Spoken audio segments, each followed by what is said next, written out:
It's time, everybody, for the round of 8 of the Neighbor Star League. I'm Wolf. With me is Moonglade. And we've got Kanata here as well to interview one of our head guys at Neighbor. One of the higher-ups has come down to the studio today.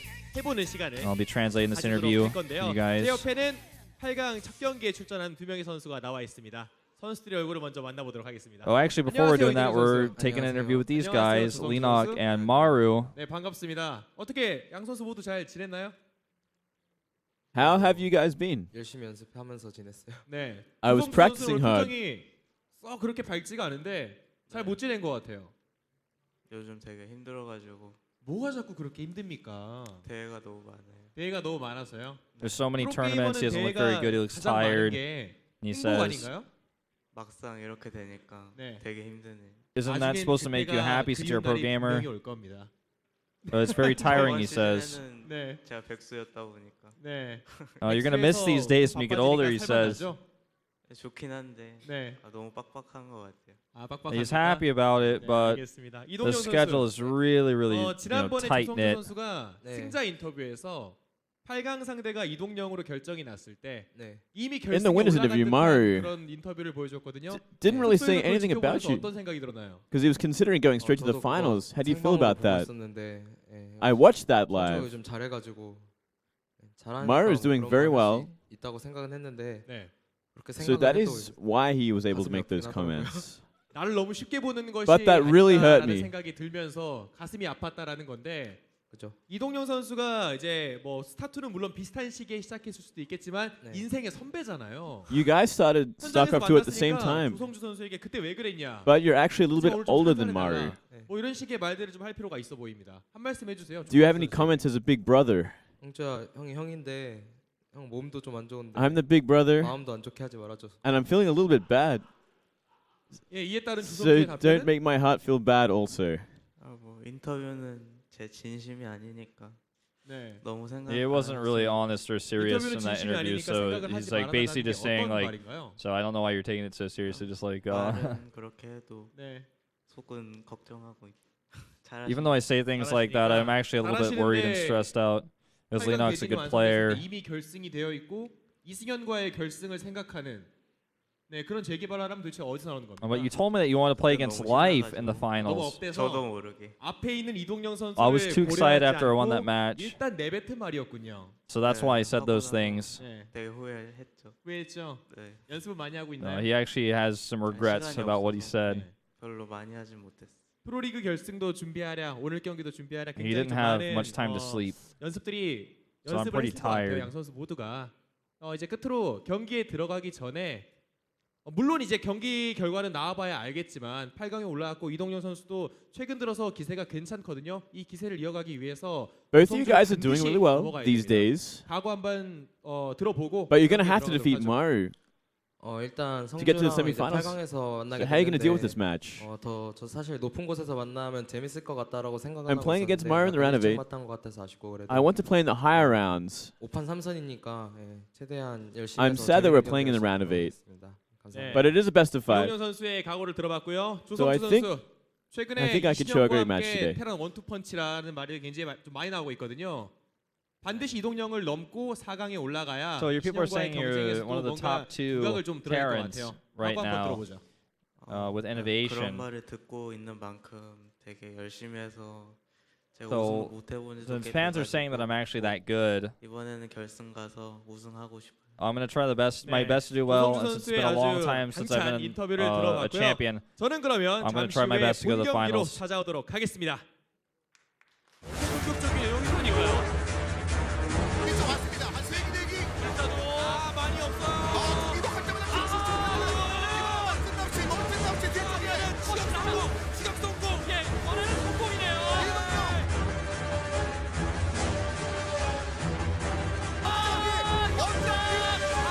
원장이 늘어져요. 이게 무슨 역사인가요? 나오면 다 시작하죠. 이거는 뭐 나오는 병력들, 이 병력들이 사실 좀 주병력 중에 하나인데요. 파수기 진짜 파수기. 기록 파스 점사. 뒤지 파수기가 여기서 끊기면 이동영. 자, 미소와 함께 가장 먼저 8강 진출을 확정된 선수가 됐습니다.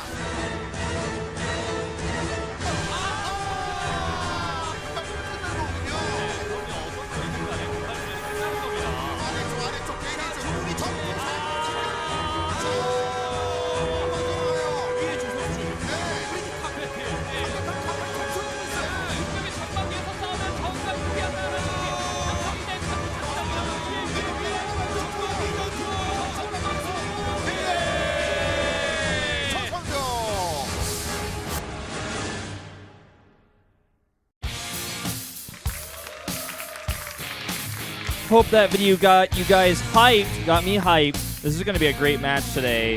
Both matches are looking absolutely fantastic, Wolf.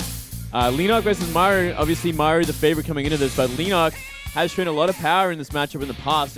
Granted, it has been a while since we've seen him in this matchup. Yeah, it certainly has, and I feel like Leenock is known for pulling out crazy strategies, cheesy builds, or weird openings, weird hatchery placements, sorts of aggressive styles we've seen from him in all matchups, especially in Zerg versus Protoss. But I feel like that Leenock style that we know of just doing something that your opponent doesn't expect is how, if he wins today, he's going to have to do it, because I think if he just wants to play straight up against Maru, he's going to have a hard time. Yeah, that is probably the hardest sort of way to go about this. But, I mean, the one game we have seen Leenock play in ZVT in Korea in the last couple of months was against Dream, and he did just that. He went the distance. He wanted to play that long macro game with Lingbane Muter, and he got beat down by Dream, but that is Dream. Dream is like on another level, especially in TVZ. Yeah. But again, at the same time, Maru is also kind of a beast. So I wonder what Leenock has planned for today. I wonder if he is going to be trying anything cheesy. We know he likes to go for like burrowed banelings and that kind of shenanigans. Lots of counter-attacking, lots of very high sort of APM multitasking. And on the other hand, we got Maru, who's just playing pretty much the most straight-up kind of bio mine that you have. He loves the parade pushing. He loves to just tear the Zerg apart in the mid-game. Yeah, really good control, really strong parade pushing, the type of player who really wears you down. And he's not the type to make overcommitments to attacks, usually on creep, which sometimes is where Leenock gets a lot of his wins and straight-up ZVPs. It's just he gets his opponents right where he wants them. He's really patient sometimes, and then as soon as they're on creep, he just overwhelms them with Ling Bang Muta. Maru's really careful. He's really calculated with how he pushes, and I don't think he's going to fall into too many like Baneling landmine traps that we've seen Leenock do. Leenock's, loves to burrow those and then bait with Mutalisk. He does that a lot, trying to get those hits. Yeah, I mean, it's going to take one game, perhaps, for Maru to kind of get into the groove of how to deal with these burrowed banelings again, because not many Zergs do it these days. It's just a little extra thing that Zergs can do and should do, but they just don't. Yeah. Well, let's take a look at our full bracket here. Today's matches are going to be Leenock versus Maru and Stats versus Rogue. I feel much a closer match between those two. We'll be seeing a little bit later on tonight. But next week, we're going to have Deer versus Life and Dream versus Super. So a great round of 8 here. Looking very different so far than what we see in the GSL. Just a very different set of players here. And it's really, really interesting. I'm so glad we see Life here. And he might go all the way. Maru really wants to face him in that finals. Yeah, that would be a fantastic finals. And I definitely can see that happening if Life can get over Deer. But, I mean, like, every match we have in the round of 8 is absolutely fantastic. Like, top of the line, each match is so close, either player can win, which is the best thing about it. Yeah, absolutely. Well, here are our matchups today. Remember, both of these are best of 5s, decide who's going to the semifinals. That's how deep we are in this tournament already, Moonglade. It feels like time has flown. The tournament's going so fast. It's pretty impressive considering we have, like, one play day of Star League a week. But still, we got to this stage already. Yeah, it goes pretty fast, man. Well, Stats versus Rogue, like I said, coming up a bit later. Definitely should be a closer match. But I'm really more excited personally for Leenock versus Maru just because I want to see Leenock do something crazy. I want to see him either just blow me away with macro that I would have never imagined him being able to pull off against Maru, or do strategies, do openings that throw Maru off, some aggressive roach play, maybe some sort of cheese build, maybe something we've never seen before. Both are very exciting matches for very different reasons, I think. Yeah, that first ZVT, obviously the most explosive matchup, probably the fun matchup to watch just simply for action. And then you have Stats versus Rogue, two players that are playing very well at the moment.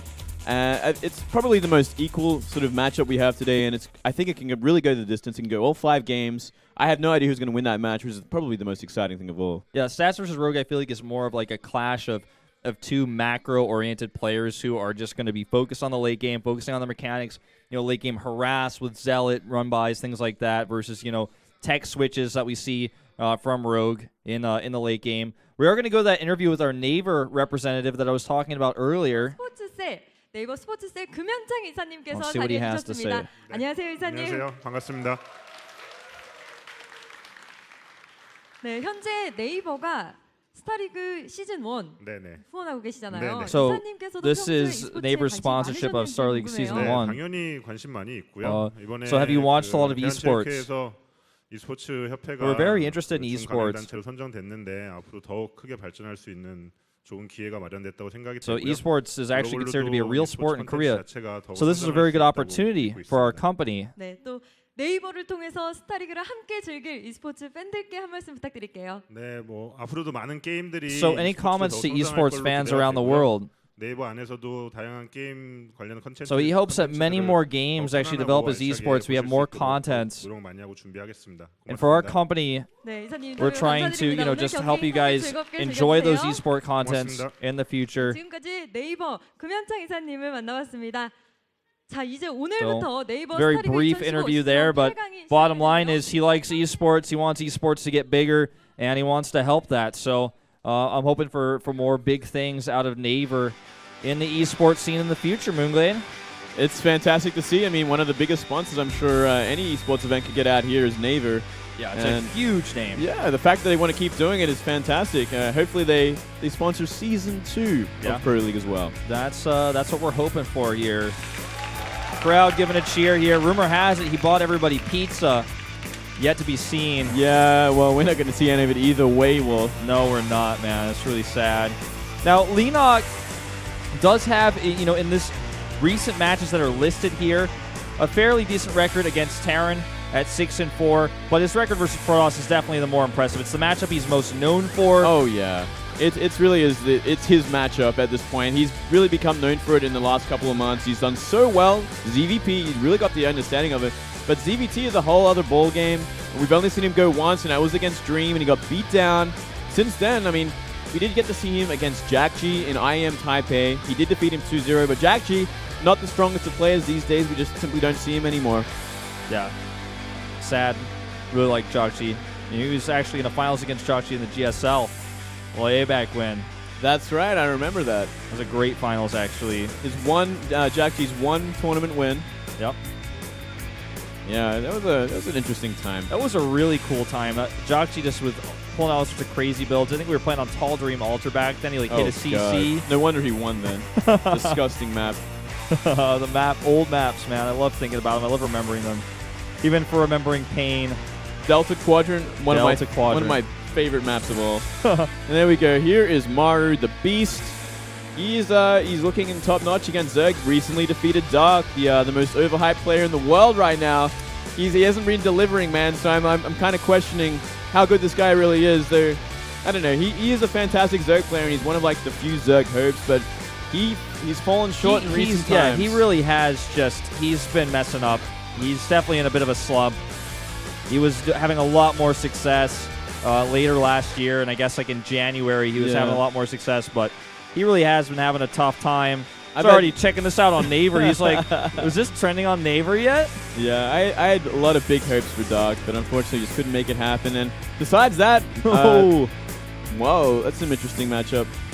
Sort of versus race, 86%. Is this for Leenock? Yes, it is. Yeah, for Leenock. I mean, he's just played an incredible amount of games against Protoss and won so many of them. He was 9-1, if I'm not mistaken. Yeah, that's right.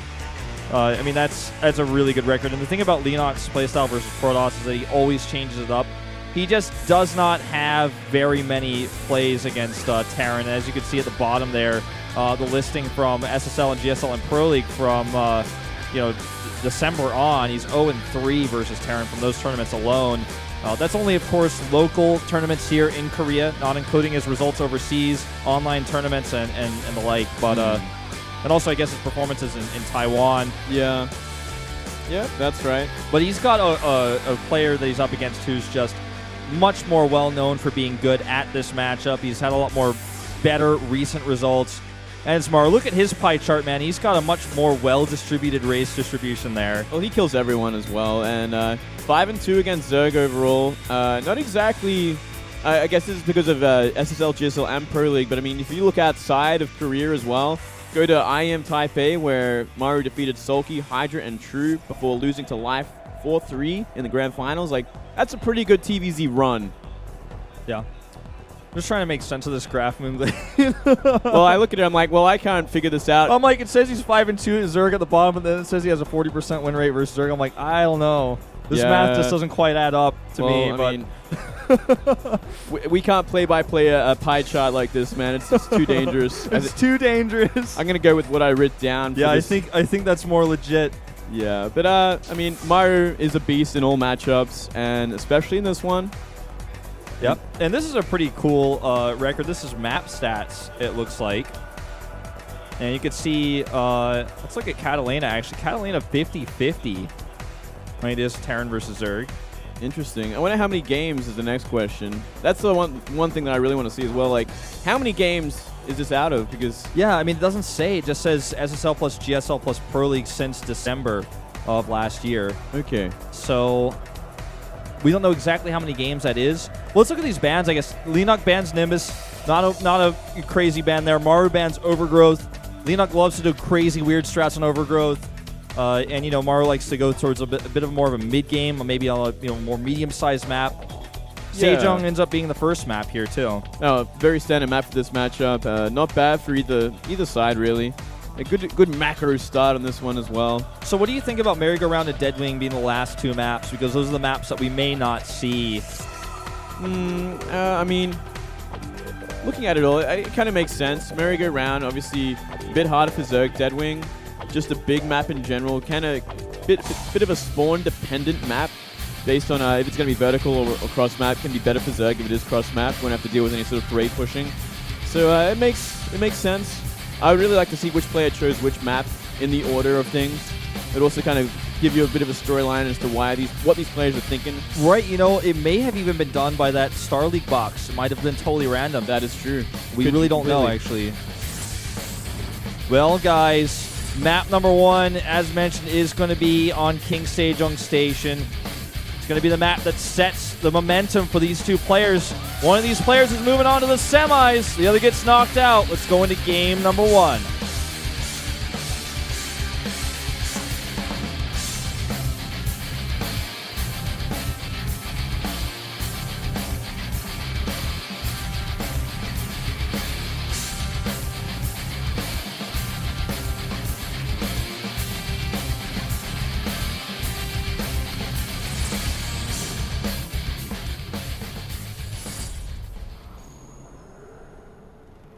In the bottom right, in red, for Yoey Flash Wolves, it's Leenock. The underdog, the Zerg.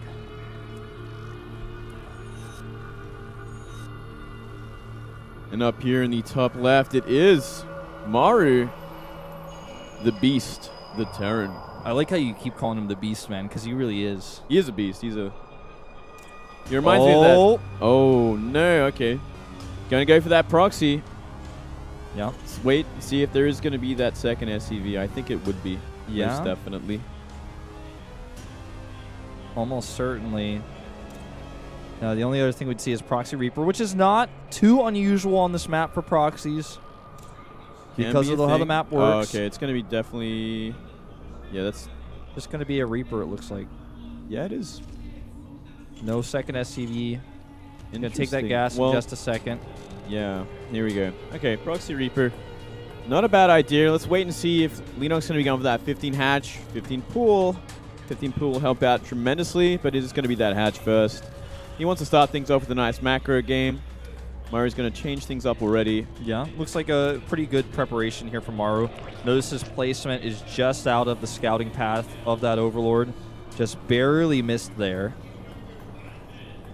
Man, let's see how greedy Leenock gets here. He's going to make a gas. He's already rallied to it, so going to be a delayed pull. Yeah, this is going to be pretty painful to hold. He's gonna lose a lot of drones, I think, unless he has like absolutely perfect micro. Just such a great map for Reapers. There's 2 entrances to the main. There's a lot of flexibility to run around the natural as well. When it's this early, you don't even need an extra entrance. You just need to go up the front door and start hitting on drones while that bunker is making at the top of the ramp, and then it really comes down to how little drones he loses, and if he can micro his queens well enough with his Zerglings until the Zergling speed is out. A lot of it comes down. It's all micro at this point. Sure. Well, you know, right now Maru can be very happy with what he scouted. Leenock has no vision of this bunker whatsoever. No Overlords even nearby. He has no idea this is coming. Here comes that Reaper now, sliding down the ramp. And if this bunker completes, this is going to be disastrous. That's when you get a ton of damage done. Yeah, well, there's no way he can stop this. There's simply no way he can deal with it. He's going to have to weather the storm, essentially, for this part. Nearly has enough gas for Zergling speed, which would be great if he can get it this early, but he's going to lose his first drone. Yeah, no cancel there. SCV helping fight out just a little bit, doing a little bit of extra damage. And, you know, Lings do pop out, but, oh, kills the SCV, that's nice. But does have that bunker to fall back on. Like you said, pretty much impossible to get rid of that with this late of a pool. And he's just going to have to fight these Lings.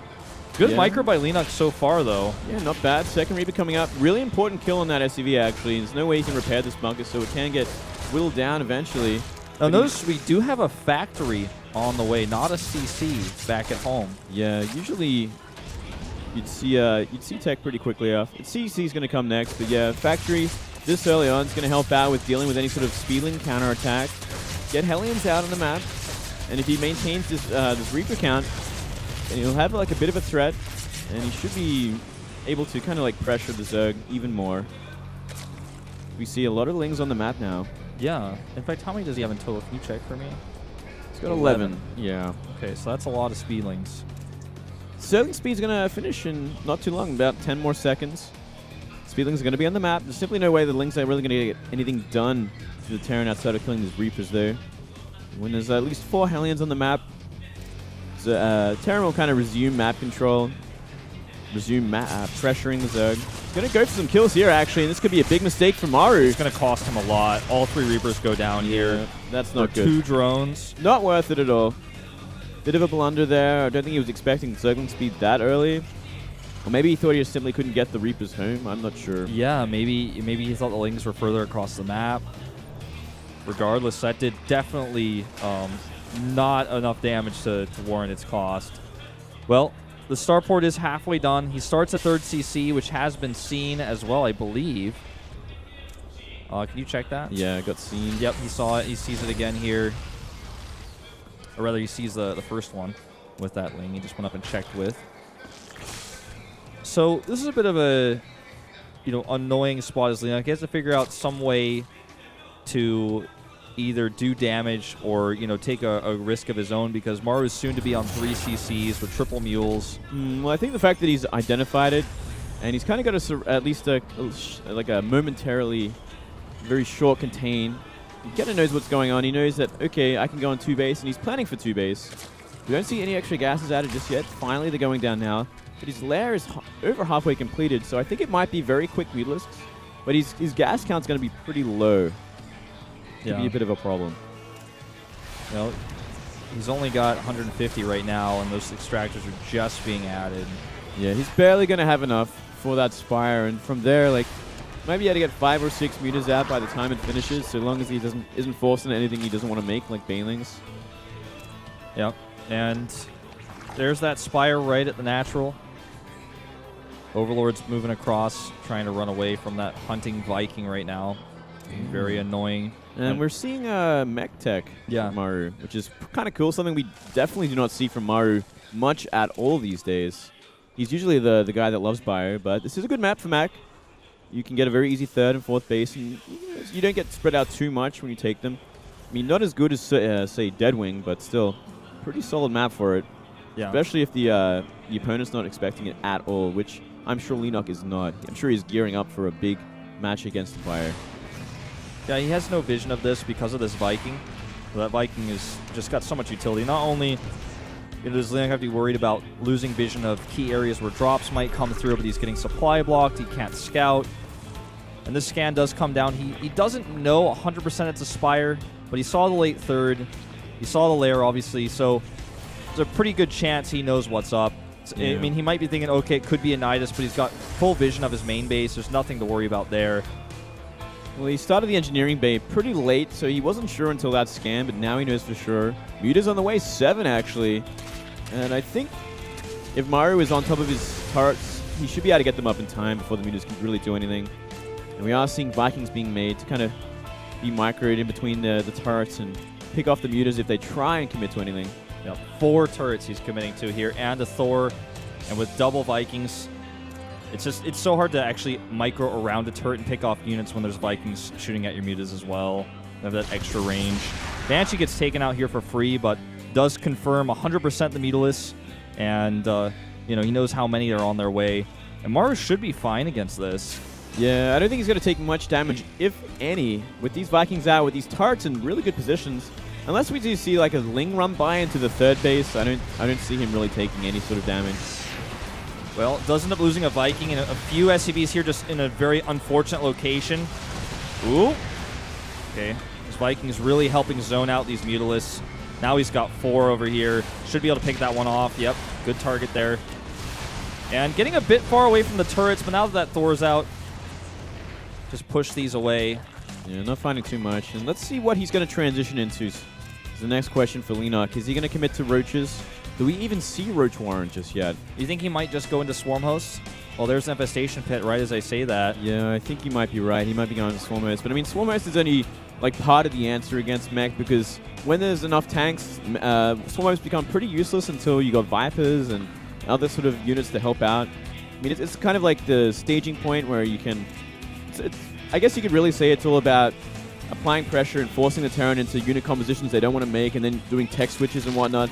Usually this early in the game, like, you're going Mutas, you're forcing out Thors and Vikings, then you're going to go into Roaches when there's like a small tank count, and you can try to do damage there, and then you go into Swarmers to force more tanks out. Yeah. And then you go into the late game. And you're like playing ping pong with their tech. You're like, you make them run one way with their tech, and then you have the opposite answer once they've got that ready.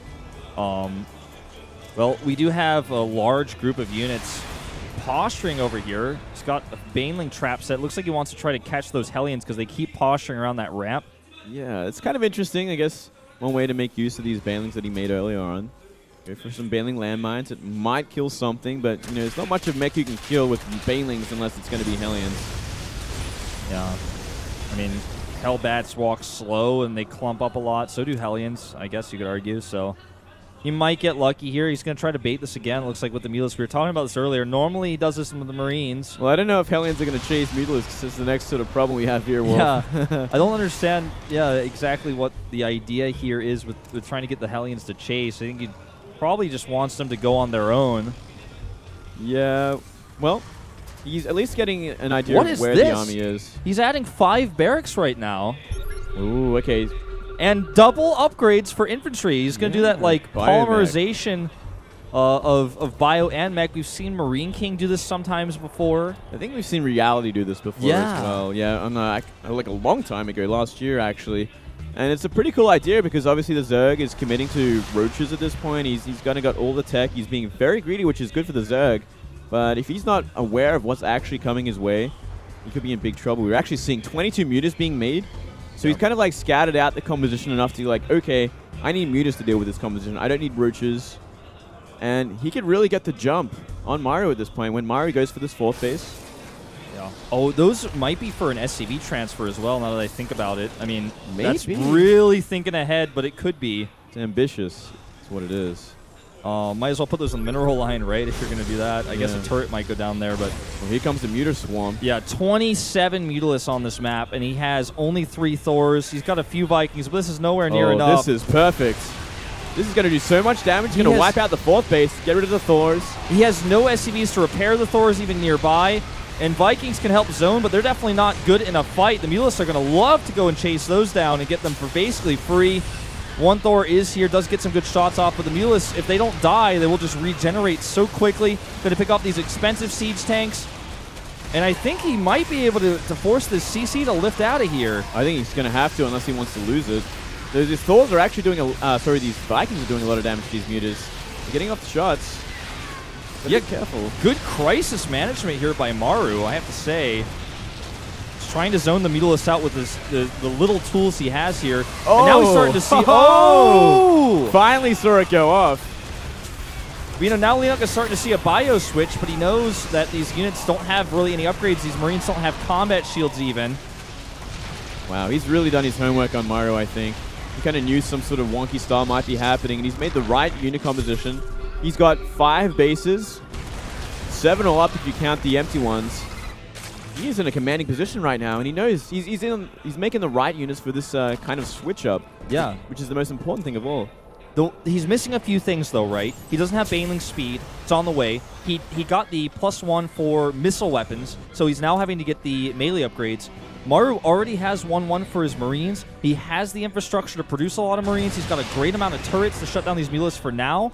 And as soon as he has combat shields, his Bioforce on the ground is going to be quite formidable. But if he loses this... Combat shield, that's going to help out a lot in dealing with these Marines for a long time to come. That's painful. Still, he can't. We've seen Leenock do this against Dream, where he flags his mutas like into the most awkward positions, and he ends up trading a lot of his mutas for this army. And I don't know if it's exactly worth it. He does have a lot of bases to kind of compensate for that. Yeah, he just double expanded. Those bases don't have any drones there. They don't have extractor set up yet either, so doesn't quite matter yet. Ooh, but a bit of a painful flyby there. Huge amount of lings. Do you think he's just going to make those Banes and roll into the third base? Yeah, I think he will when the time is right there. I mean, the fourth base is pretty hard to deal with Ling Bane because it is a planetary with siege tanks and a lot of Hellbats and some Thors. I mean, that's a kind of a messy situation, but if he goes for this run by, he might be able to get something done, but still, there's no Banelings yet. He's morphing them now. 19. Yeah. They're just going to crash right into this base, it looks like. He's getting double upgrades from mech still, Maru is, so keep that in mind. That's going to apply to the Vikings, the Hellbats, Thors, and Siege Tanks. And even Widow Mines, if he decides to make any of those. And here we go. Banelings rolling in. One Baneling at the front tanks that Siege Tank shot, luckily here for Maru. And gets a few SCVs, but that was pretty expensive. That was expensive, getting nearly nothing done. I mean, supply capping Maru at 194, not a big deal. Here comes the second run by there. Gonna get rid of that tank and maybe do some SCV damage. Yeah, a few more SCVs go down. Lings are not that, you know, if you lose that many Lings, it's not the end of the world. Ooh, now this can do a lot of damage. He can get rid of these, maybe 1-2 tanks. Oh no, he cannot be committing that much though. Way too much damage from 4 Thors. Ouch. That was a ton of Mutalisks killed there. Making a few more Banes, but Leenock finds himself fairly low on minerals and gas right now. His bank is quite small. This needs to do more than what it did last time. This Baneling run by, I'm not sure that it will. It might actually this time. time. Goes around the other side this time. Now the SCVs don't have anywhere to run, and he's not paying attention. Well, I mean, he cleans it up at the same time. Like, he's still got to deal with this massive Bio Thor sort of mixture of mech and Bio, which can pretty much just steamroll Leenock at this point. The upgrades are looking good for Maru as well. I love this Baneling trap he's got set up here. That's going to hit SCVs that try to re-transfer over there later. This does force Maru to turn around with all of his army. His entire army comes back now. He's lost a lot of workers, 16 in total. But I feel like Maru is still in a pretty good spot in this game because he has that large army. He has those upgrades. I think he's good to a point. If these Ultras get out in time and the Baneling count gets bigger, he should be able to deal with this army that Maru has on the map. He has no Marauders, and I don't think he's scouted the Ultralisk tech yet either. He's not making any sort of switch towards that. No, these Banelings could be so money, Moonblade. They could be. They might very well be. He's going to wait until the opportune moment. Bide his time. Leenock is the Baneling landmine master. Yeah, he's like one of the only Zergs that does it these days. Here come the Ultras. They're going to be adding to the mix, and pretty powerful composition for Leenock. But a brutal concave. Brutal concave. Good splits there by Maru. He's fighting with 2-2. In fact, did he never start 3-3? It's a bit late. Well, either way, there's some great Thor shots on those Mutalisks. They now target air by default. So that makes things a lot easier. Decent Baneling shots there, but he doesn't want to lose the rest. Those better not go down that ramp. We got 3-3 mech, and 3-3 bio is on the way. 1/3 done, compared to the 1-2 of Leenock for his ground units. I think his mutas are 1-1 at this point. No, 2-1 at this point. Yeah, he's about to have +3 armor for his Ultras, plus that Kaitina's plating, but an engagement here does happen. The Thor's at the back to do some extra damage, and not the best engagement for Leenock. He's just trying to fight down these ramps against these concaves. If he had some Banelings at the back, he could have maybe cleaned this up. He might be able to do it now with these cleans transfusing. But man, these Thors are so good against Ultralisks. And they're so heavily upgraded. The Ultralisks don't even have +2. +2 just finished for them. They're about to have that +3 armor. And he's got Marauders in the mix now as well. But this whole Terran army is clumping up. It's a lot of Ultralisk firepower. He's got a few queens in the back to help transfuse. This is actually ending up being a fairly even trade. It's even to a point, though. I think Leenock has to run. I mean, 1 Thor left, plus these 3-3 tanks. it really just adds up to too much damage on these Ultralisks more than anything else. There's that Baneling explosion. 10 SCVs go down. Hellbat's here, a great tool against this group of Zerglings, and some nice Storm Micro there in that medevac, excuse me. Well, Maru is down a lot of Harvesters. He's down to 48. He still has these 4 bases, but I think he might want to branch out fairly soon. I mean, he's starting to run out of minerals at his natural. He might have actually enough to just simply kill Leenock at this point, though. His composition is just way too strong, way too cost efficient, and way too upgraded for what Leenock has. It's like going to be 3-3, 3-3 against the 2-3 of Leenock soon. This is a cool move here by Leenock. If you guys were paying close attention to the production IBC, he just added a few more Mutalisks into his army. Now just going to send them over here where he knows there's no defenses. He's got a second set of those. Going to go join up with them. This base will go down at the 9 o'clock. Wasn't really ever utilized this game. Kind of just denying any CC going there for a long time. And, you know, the army for Maru, like you said, man, maybe he just has enough to build an army that just kills Leenock. He's just out of steam. This doesn't have an army that can defend this Terran that's so heavily upgraded, with heavily upgraded mech and bio in it. I don't see it happening. Not with 3 Ultras, 4 Queens, and a bunch of Banelings. Not against this kind of army. It is simply too big at this point, and Leenock is running out of resources. He has 1 mining base. I mean, he's doing a lot of economic damage, but he still doesn't have an answer for this army, which is the bigger problem here. The elephant in the room. And that elephant's about to start jumping on the bed, Moonblade, because this base is toast. He just cannot engage this. His army is way too small. He's got 2 Ultras on the way. I don't think they're going to turn the tide of this battle. I don't think so. And he has to keep this hatchery alive no matter what, because that's his last source of income. Everything's kind of getting whittled down at this point. There are so many Thors and Marauders to deal with this. Down goes the hatchery. There goes the income. You know, Leenock's building an army that costs a lot of gas to maintain. Maru, not so much. It's just a mostly Marine-heavy, or Marine Marauder-heavy army that costs minerals they can just get from dropping mules at his remaining bases. And you can just see that stream of income across the map. This base is going to get killed, totally denied. It looks like Leenock is starting to try to take an engagement here. I just don't think it's going to work. Here we go. Ultra's getting in, but they're getting minced. That Thor just doing too much, and here comes the drop of more bio. Reinforcements in the nick of time. Too much army, too many upgrades. Look at that. That's not even the army. That's like a piece of it. GG. Wow. Leenock definitely had some great moments in that game, though. Yeah, he was showing some spunk, man. He knew what was up. He was he chose the right composition. He was like, well, I don't know exactly what you've got planned here, Maru. And then he went for that massive Muta Ball, which really surprised Maru's initial mech composition. And then going into bio like that, it was really the upgrades that gave Maru such an edge early on, and securing that force pretty easily, even though the Mutas did a lot of damage. And from there, I mean, Leenock just ran out of steam eventually, and he didn't get anything done with his Muta harassment, and instead just losing a massive chunk of them. Yeah.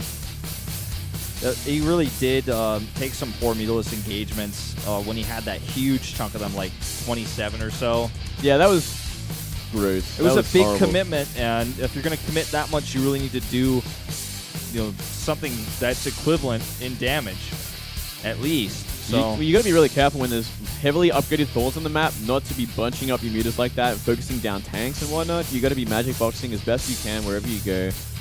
And the other thing was, during that time, the transition to bio left some Marines to help clean up weakened, injured Mutalisks that he was doing a great job of chasing them down around those bases. So rough engagement.